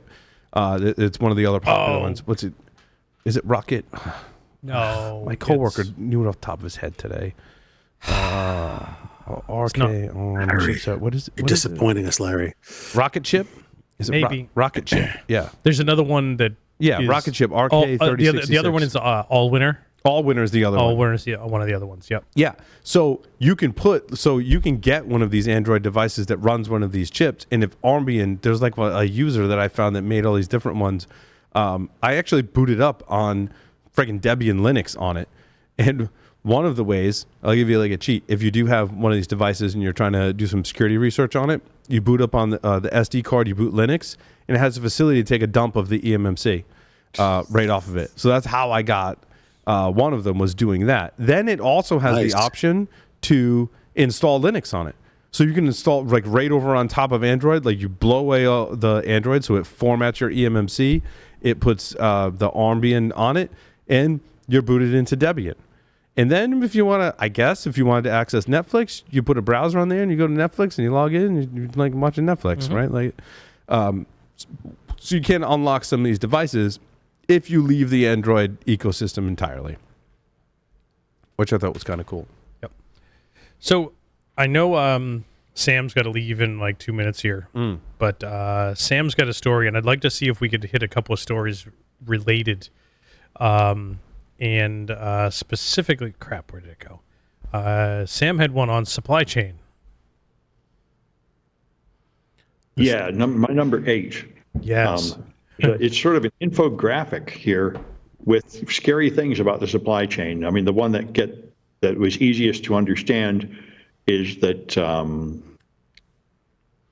the total number of malicious packages in the supply chain is 245,000, which is double all previous years combined. Yep. And the other one was 18% of open source projects across Java and JavaScript that were maintained in 2022 are no longer maintained. So people are downloading old versions of junk and using it without realizing it. At 96% of vulnerable download releases had a fixed version available. Yeah. So this means SBOMs. We really need like some tool that runs automatically to tell you if you're using an old vulnerable version of something, because obviously tons of developers are using old versions of stuff without knowing it. Yeah, but there's a couple of problems there. So 18.6% of open source projects across Java and JavaScript were maintained in 2022 are no longer being maintained today. Yep. There's two things there. One, if there's a vulnerability in that code, you're not going to get an update because no one's maintaining it. Yep. Or someone steps in and starts to maintain it and puts a backdoor or tampers with it, which is the other problem with that, with abandoned open source projects or projects where the maintainers change hands and they're not they don't scrutinize the pull requests and they let backdoors in it. Even worse than that, I know for browser extensions, malware authors will pay money to get the privilege of taking it over, and I bet the same thing's happening here. Oh, I wouldn't be Correct. surprised. Correct. Yeah, we need to talk to JC Hers. Did we interview her, or was that on SCW? I don't remember. Might have been SCW. Wasn't here. Yeah. Yeah. JC Hers ran ionchannel.io, and I told her that naming your company after Criminal Minds was not good, but whatever. She moved over to Exiger, EXIGER, and she's I consider her one of the top people on SBOMs and supply chain security. We should definitely talk to her and bring her on the show. So JC, if you're listening, we want to bring you on the show. I'll get her in the guests system, because she had that automatic system that Sam was talking about, where as your developers committed and your third parties committed code for whatever you were building, it would check everything, and it would check the SBOM. It would check that the SBOM was legit. It would check that the SBOM was up to date. It had TLP traffic light protocol on all of the components. Look, this one is 3 versions back. You haven't updated this since 1993. Whatever. Okay, that kind of thing. Huh. And so these systems are starting to exist. That sounds like something that Paul has a story on. Well, also, I mean, before we get to that, like, developers have to care. So the SBOM could tell me that I'm using an outdated version and or a vulnerable version. Yep. But if I don't care because I got to push the release, 96% of vulnerable downloaded releases had a fixed version available. That's because developers are like, well, shit, if I update that, then I got to go regression test my entire code base and put the fixes in, which I'm a huge fan of, by the way. Mm-hmm. I'm a huge fan of like rolling release Linux distributions and the same kind of philosophy for software. Constantly update your stuff and fix the integration issues that you have with the new versions and push out a new version. And there's a lot of teams doing that. Obviously not enough if Sonotype, who is a very reputable company, it produces this very reputable report, by the way, because I know the team over there. They're awesome. 96% is a staggering stat. That jumps out at me. Totally. And like, well, it would be the quality control. You'd be part of your security requirements. I know one of the companies I consult for, the developers have no choice. They implement security requirements, and you have to meet those security requirements. Right. And this should be one of them. Yeah. Yep. And and that said, depending on the tool set you're using to do some of that stuff, integration in your CI/CD pipeline is stupid simple. Yes. Or, I mean, it's a hot mess, but also can be stupid simple, depending on depending on the tool. the recipes. Yeah, because there's lots of recipes out there, right? Yeah. Yeah. Speaking of which, because I know Sam's got to go. Transitioning away from Sam's story, Paul, you had a story. Number. Where did it go?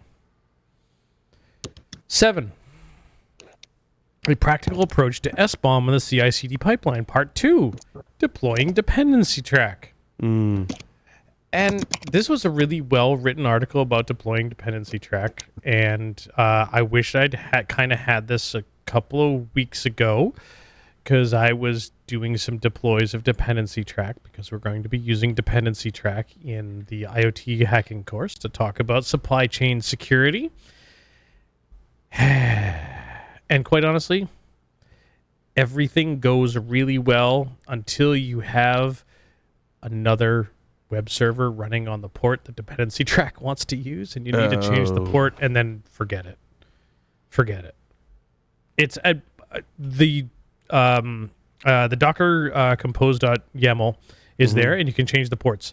The problem is that like within one of the components, it expects something to be, the front end expects the back end to be listening on a specific port, and even though you change it, even though you map it differently in Docker between internal and external, it still breaks. Yep, that is my experience with it, which sucks because I've already got stuff configured on a port and a whole lab manual written with screenshots for the other port for something else completely. So you have to change all your crap because their crap isn't. Unless we can get it figured out. Right. Yeah, unless dependency track can push a fix. Yep. And the only way you can install dependency track now is via Docker. There's no code that you can deploy manually, so you could change some of that stuff and do the code. It is Docker or Docker. And the footprint that you need to deploy dependency track in Docker, we used to be able to run the SEC 556 VM with 1 gig of RAM. We now need 6 because of dependency track and dependency track alone. Yeah, because it adds a bunch of. Is there a database associated with it? There usually is. That's the heavy. Yeah, usually that's the heavy lifting. Yep, there is a database associated with it. Yeah. That said, dependency track, for what you pay for it, it's free. Is quite amazing. And can integrate into CI/CD pipeline for source code stuff. So that's also really good. Nice. Yep. Larry, someone said to me that whenever you see MQTT, think this thing is vulnerable as fudge. I was going to say that might have been me, but might have been you, might have been people I work with. What story is this of yours? My story number 8. Okay, yeah. And I don't know if Lee or Sam had one of these stories. The path to the cloud is filled with holes, exploiting 4G edge routers. This is from Clarity's Team 82. It is a very lengthy post based on a presentation they gave somewhere. And but the thing that there's a lot of technical I mean, this is classic IoT insecurity. Yep. Right. This is 4G router that's managed via cloud service.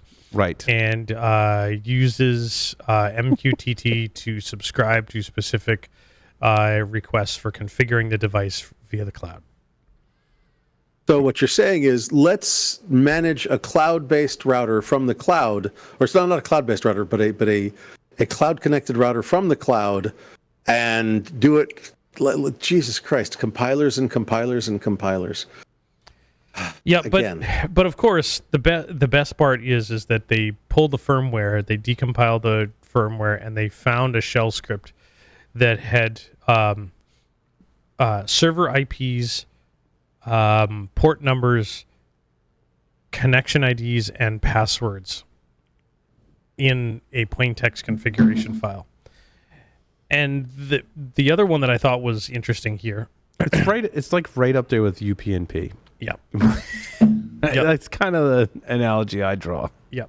So we all know how that works. Looking at some of these things too is that I thought was kind of interesting, and I haven't. I'm just skimming the article here. Is that in that configuration file, it says allegedly for MQTT that set MQTT at MQTT dot zero dot SSL enabled equals to 1, meaning they used encryption over the network, and that's in my experience unheard of. They did the transport securely because most of the time you find MQTT in the clear. Because they depend on encrypted tunnels to transmit the information securely. I mean, come on. Aren't you a zero trust person? Jeez, man, what's wrong with you? Yeah. Until you put a proxy, you machine in the middle of that network and you terminate all of those SSL connections, and it... SSL script doesn't work. You're just absolutely wrong about that. I come on, like anybody does that. Like every company in the world and most of the malicious actors. I don't know what you're talking about. But two words, burp. Wait, one word, burp. Right? Damn it, I almost had one. So. But yeah, like, MQTT. I would agree with whoever said that comment. Yeah. Like, you see MQTT, like, ouch. Because I see a lot of MQTT unencrypted, and then now we're seeing MQTT used securely, which it can be done effectively over HTTPS.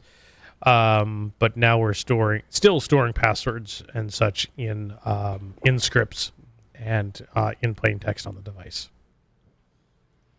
Yep, terrifying. So I think we need to look for some Android and iOS exploits. Yeah. What do you got in mind? $20 million. $20 million. I mean, split however many ways is still a lot of money. And that's how much a Russian firm, Operation Zero, a Russian zero-day acquisition firm, announced this week that it's offering up $20 million for full exploit chains targeting Android and iOS. Now, I'm not sure how they're doing the payouts. If there's a range, what I also read this week was that 20 million was like the top. Android, I think, is a juicier target. So it's 200,000 to 20 million for both Android and iOS exploit chains. The firm also states that the end user is a non-NATO country. Go figure. That levels it down. Also, one of the founders said, what did they say? The people from the Russian zero-day firm. What did they say? They said something about this that was really funny for obvious reasons, right? Because someone said, "Well, excuse me, why would you increase your payouts?" And the CEO, Sergey Zelenyuk, declined to say, but said, "No reasons other than the obvious ones." Wait, what story was this one? Said, I had two in there. 14 and 13. 29. Yeah, 14 and 29. 14. No reasons other than the obvious ones. I mean, that's right up there with you be you. You do you. You do you. You do you. I'll do me. We're going to do it for reasons, other than the obvious ones. No reasons other than the obvious ones. I just love these quotes. The show writes itself at this point. You do you. Information is power. What is wrong with you? Of course we want access. It's reasons. Stupid Americans. It's reasons. Because reasons. I love it. Hey, can we do, for 2 minutes, can we do story number 9? Yeah. Who's story number 9? Retired device called home? A retired device called home. Paul, your story number 9. Not a lot of details. I have a story about this. But not a lot of details here. But basically what I gleaned from this was we had a piece of equipment. It was phoning home. It looked suspicious. And I think many of us have seen this, right? You got something you put on the network and you start seeing something weird. And you're like, where does this fall on my incident response scale? Is it a 1, completely innocuous, or is it a 10 that... holy crap, we're pwned 6 ways to Sunday, like we're MGM, and we're pwned 6 ways to Sunday and it's a 10? Or is it a 1, oh, no, that's just a regular protocol average, or is it somewhere in between? And so you put this device in your network and it's phoning home, and you're like, that's going weird. on? We've all been there, right? And we all freak out. And like most of the time, we have a logical explanation that is not malicious. Yep. I mean, unless you're looking at the Android on these crappy devices, in which cases it's usually malicious. One should always assume ignorance or stupidity before maliciousness. Right. Yes. Oh, God, so many examples in my life. And we'll talk after the show. But Josh, go ahead. Except when you're talking about my exes. Anyway, so I have a great story because I know somebody that worked at a company that housed lots of companies' machines. And one day, their primary domain controller started calling home because that's what they do. They had a heartbeat sensor on it, right? And it was calling out for, hey, these are the IP addresses I know, so I want to make sure that they're okay and that they're reporting into me and everything else. It happened to be calling home from a foreign country that may have been in a special military operation invading another country that we may like. Mm-hmm. Mm-hmm. And so they went, what the hell? And it turns out that a backup was stolen of their PDC, which included, coincidentally, apparently lots of their passwords. Mm. So they sent a letter to all their customers, and with very good weasel wording, and their customers pretty much ignored it. Huh. And they got away with it. This was a full cover-up of a breach, and I mean a full fucking breach of everybody and everything. And to this day, I can't name it, and it's been decades, a couple of decades at this point, decade and a half, something like that. And it's and so literally the PDC was calling home, and they're like, "Where's the PDC? What the fuck is this thing?" And it's bad stuff. It says here in the article, it happened that someone accidentally connected a piece of retired equipment to the public internet, and the beacon immediately called home. Mm-hmm. That's interesting. They don't say how malicious this is, or if they really did have a piece of equipment that was owned, and they took it out of commission. Yeah. And then, as we all know, we're like, crap. We've all been in this situation, right? You've decommissioned a bunch of stuff. You're running the network, and everything's cool. And you're like, I really need a switch or a router or something. So go to the supply closet and look at that stuff that's about to be decommissioned. And that's still totally good. That'll work, right? Yeah, it still works. I mean, that'll work temporarily for what I need to do. Yeah. Plug this one in, and maybe the lights on the Cisco device come up and they're orange, and then, oh my God, no. This one comes up, all the lights are green. Probably right. Good. Okay, I'm gonna put this one back into. It's only a 10100 switch, but it'll work for what I need. It's a bunch of Raspberry Pis. Yeah. Yes. And then you put it back in, but in this case, that device was pwned. Right. Well, I wouldn't say it was pwned. It was phoning home. My understanding of this one was that they had a bunch of equipment that was maintained by a third party, like an ISP. Say, the ISP comes and drops your border gateway router off, and then head the beacons up to verify uptime and that it was still up and it was reachable and so forth. And the ISP was responsible for maintaining that edge router. Well, now those devices are no longer used, so they upgrade. They go and upgrade the customer site. They pull that edge router, they put in a new one, and that edge router goes back to ISP. Mm-hmm. ISP is supposed to, as part of their contract with the company, is supposed to wipe that device. But apparently one didn't get wiped, and it was kept as a spare. Yep. And was shipped to some other company whose edge border router failed and dropped on their network. Beacon called home because that particular customer had not been upgraded to the new shiny yet, but they so put into inventory as spare but not wiped when it should have been. Yeah. That's what I got from the article. I mean, we've trained everybody to wipe the devices before sending, before recycling, returning, whatever the hell. But wipe the device before putting in your spare closet. That's not a thing I think people don't think about, because it's not always going to go back in your company or in that network or whatever. And arguably, sometimes with some of our IoT devices, how do you wipe that stuff? Like, how do you? Yeah. That would be the destructive microwave. fax machine, The what now, Lee? the one with the blades and spinning knives. Yes. I'd also say Smith and Wesson is also good. Yes. For real, I worked in an area where there was a sign, and on the shredder that said, "This is not a fax machine."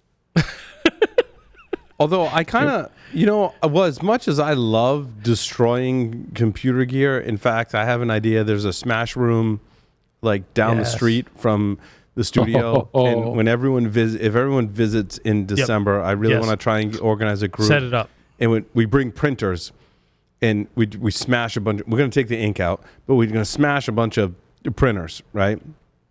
As much as I love doing that. We're going to go PC load letter on it. What the fuck does PC load letter mean? Yes. But watching you, Larry, remove the eMMC chip with a hot air rework station looked not easy. I mean, you made it look easy. Yeah. But you look up what your temperature should be. Like, don't put the hot air rework station too close.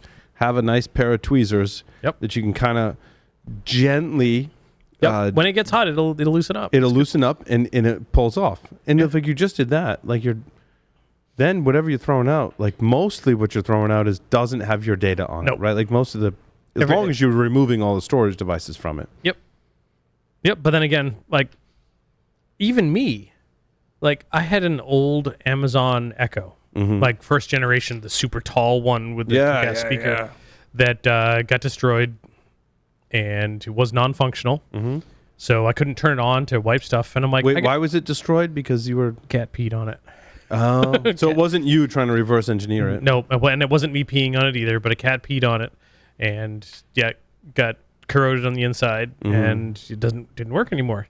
So I got to throw it out. And I go to take it to the transfer station to the electronics recycling, and I'm like, I can't turn this device on. I can't wipe it, and like. Shit, I don't have time to disassemble this thing to remove the eMMC. Yeah. What do I do? Sledgehammer. Yep. It's definitely... Sledgehammer in a box. Box goes into the electronics recycling. Yep. But we used to do flash chip. That flash chip is still on there, though. I mean, if someone really wanted to, they could recover the flash chip. Yeah, they could, and then it would... Look. It's a threat modeling thing. If the NSA wants you, the NSA is going to get you. Yeah. Yep. However, anybody below that is not going to bother desoldering the flash chip, pulling the contents, doing a hash attack on his SSID. They're just going to grab his wife and be like, "What's the fucking password?" Yeah. Okay. Get out the jumper cables, right? Yeah, they'll meet him at a conference, be like, "Hey, you're Larry Pesci. I've been watching your podcast for 10 years. Oh my God, you live in Rhode Island? I live down the street. I should come over for a beer sometime while you're there. Hey, do you have Wi-Fi? What's your Wi-Fi password?" More importantly, here's a beer with a roofie. Did you guys, so speaking of that, it's kind of interesting how you went to low-tech social engineering, Josh. Did you guys listen to the latest Darknet Diaries? Nope. No. So it's about this very specific scam that's been happening in India. And basically, so here's how the scam works in a TLDR. You get a call that your friend or your cousin has been arrested. Yep. And you need to send them money. You need to wire transfer. You need to wire transfer this money, bail. The bail to get them out of trouble. And some elaborate scheme. That's the TLDR. But in that call, the person who's performing the scam knows things about you, the victim, that you could, glean from social media or whatever. But the Jack Resider did a great job of finding someone who was a victim of this scam, and the victim was like, "I don't post a lot about my life on social media." So Jack's like, "Dude, how did they get all that stuff about you?" And he's like, "So here's what happens: the scammers will contact your close circle of friends and family and go, look, I want to scam this family member or friend of yours, and I'm going to scam them for $2,000, $5,000. I'm going to give you 25% if you tell me personal information about them, mom, dad, where they live, blah, blah, blah." And the person's like, "Well, all I have to do is give this person some information. I could use $500. Yeah, I don't really like that family member anyway, because like, screw that person. So they're like, oh, I'll just give up that information. I'm like, oh, that is such a scummy, slimy scam attack. But that's what's happening. A lot of it's happening in India, and a lot of it is Pakistani people targeting a specific region in India where the dialect and language is very similar. So they speak essentially the same language, right? To be able to pull off that attack. So really interesting episode. Again, not so much like cybersecurity, more scammy kind of thing, but interesting. I thought nonetheless. He actually, someone recorded one of those scam calls, and he actually translated it. Had someone translate it into English. That was a good effort. Nice. That was a good effort. That's the Spanish prisoner scam. It dates back to the Crusades. Yeah, it's right. Nothing is new, right? None of these scam attacks are necessarily new, Josh. Right? They're just being executed slightly differently in today's modern world. Right? Yep. Absolutely agreed. Hey, Lee, I want to hear about your story number 3. Oh, the European Telecommunication Standards Institute. Yeah. So this was interesting because you think this is a security organization that got hacked, and in fact, they're responsible for the standards for GSM, 3G, 4G, 5G in Europe. Yep. Not so much IT security.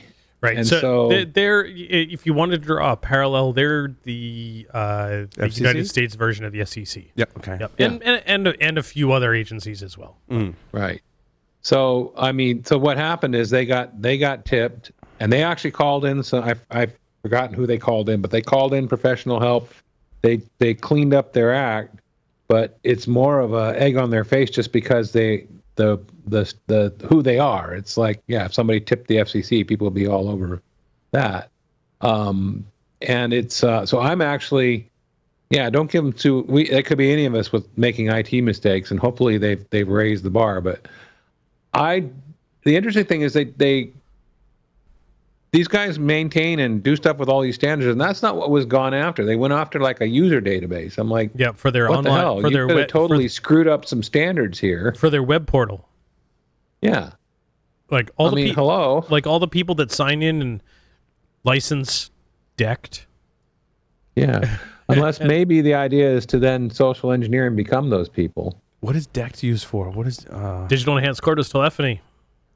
Oh, that was like 900 megahertz phones? 1.8 to 1.9. Oh, right. It was the successor to 900 megahertz phones, right? Yep.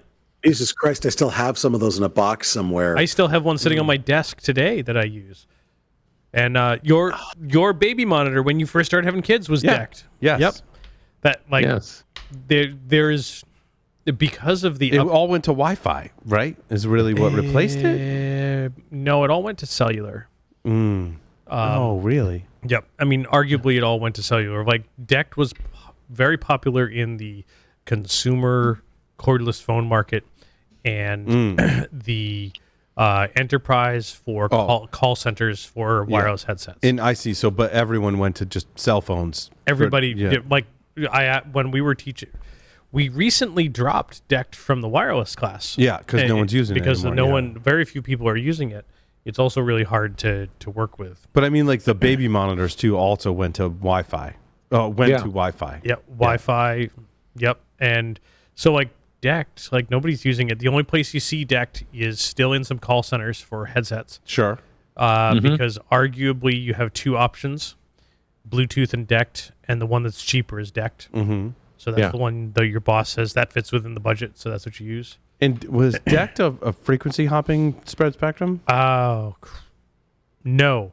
Direct sequence spread spectrum. If I remember correctly, individual channels that you could observe the announcement of the slot that was in use on any individual channel.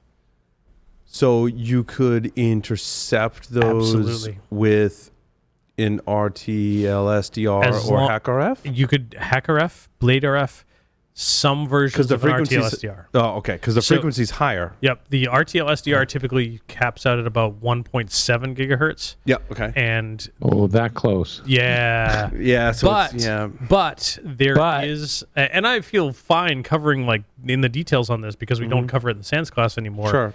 The RTL SDR version from Nuelec, Nooelec. I've seen that brand, uses the E4000 chipset. The E4000 chipset can tune right up to about 2 gigahertz. Oh, interesting. And nice. And that will cover all of the DEC frequencies. And those devices are only about $25 or $30. And there are a couple of projects on GitHub that will use them. Also, one of them, YouTuber and former podcaster and YouTuber, Sarah Rose, Signals Everywhere, actually did some updates to one of the packages so that it could decode audio of calls in real time, assuming they didn't use encryption. I gotcha. And this was the big deal. Like Twitchy and I back in the day, like we were auditing phones because the only way you could determine whether they were secure and using encryption was to listen to the RF. Yeah. Okay. Yep. So one of the reasons I ask is now I want to preface this with Garrett is an awesome person, and you should go to Hacker Warehouse, and that's where you should order the gear that Larry was talking about, right? Because I want to support Garrett. You want to hack RF, that RTL SDR you can't get from Garrett. Yeah, the RTL SDR, Amazon, right? Yep, for Amazon. those. But for Blade RF, Hack RF, you want to go to Hacker Warehouse. You want to get the original gear. You can also, if you want to roll the dice like I did. Yep. So a Hack RF is like $400, like retail, right? $375, $350, $375. If you want to spend the $150 and order from AliExpress and roll the dice. Yep. Well, so you got the screen and everything on it too? I got the Porta-Pack. So you got the Porta-Pack. So the Hack RF plus the Porta-Pack runs you about $500 US. Okay. By the time you're done. But didn't they stop? So they stopped producing the official Porta-Packs? Is that the deal? I think so. Yeah. Yeah. And so I ordered one for $150 from AliExpress. Which was the Hack RF plus Porta-Pack. Hack RF plus Porta-Pack. And if you want, message me privately. I can send you the because there's multiple ones on AliExpress, and I make no guarantees. Yep. I just went with what one of my coworkers was recommending at a meeting. I'm like, oh, I want to buy one of those. It has the clear case. It's beautiful. It's awesome. And that was like, I was getting these hard fault errors on it. I'm like, what is going on? And because stupid me, I was concerned that the Chinese knockoff wasn't working appropriately. But it turns out they just used like a different kind of chip on it. That the only difference is at higher frequencies. What's the highest frequency? Is it 6 gigahertz? 6 gigahertz. Yep. It's kind of wonky at 6 gigahertz, but everything else, from what people tell me that do this stuff for a living, it's fine, right? Like Larry and everyone's like, it's fine. But I was getting these hard fault errors.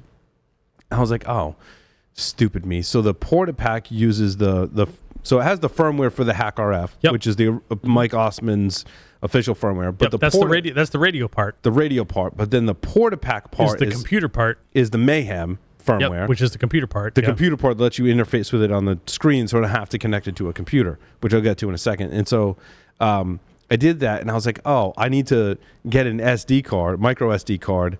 I need to unzip this thing from the Mayhem's GitHub repository, put all those files on the SD card, put the SD card in it, and then everything worked fine. And I needed to update your firmware on your Porta-Pack. 1.74 at the time of this recording was the latest firmware. It had that firmware, but I didn't have the SD card loaded with the right configuration files for that firmware. Got it. Once I installed the SD card, everything was fine. I also connected it to and my older laptop that I put Kali Linux on for doing this stuff, for doing Kismet and the Hack RF stuff that I put GQRX on. Yep. I connected it via USB, and I was able to change frequencies, and like everything was fine. So I'm like, this seems to be like a working Hack RF. Yep. The only thing I was missing was make sure I built the SD card because it didn't come with one. And I had to load the right files from their GitHub repo. Go check out Dragon OS. Dragon OS. Dragon OS. Dragon OS is a hacking distribution specifically tailored to RF. Interesting. So I have not particularly found it to be one that I could install on my computer. Yeah, no, but I'm not looking for, but in a virtual machine, Yeah. as a bootable type of thing, or in a like virtual on a machine. dedicated laptop. Like I have my older laptop, which I mean is totally fine. I have not had good luck with a dedicated like virtual machine boot from CD type of thing. Yeah, I don't know if it's changed recently. But Dragon OS has got a ton of stuff. He's also got a YouTube channel with a bunch of tutorials for like intercepting 4G and not 4G. Jamming. You can.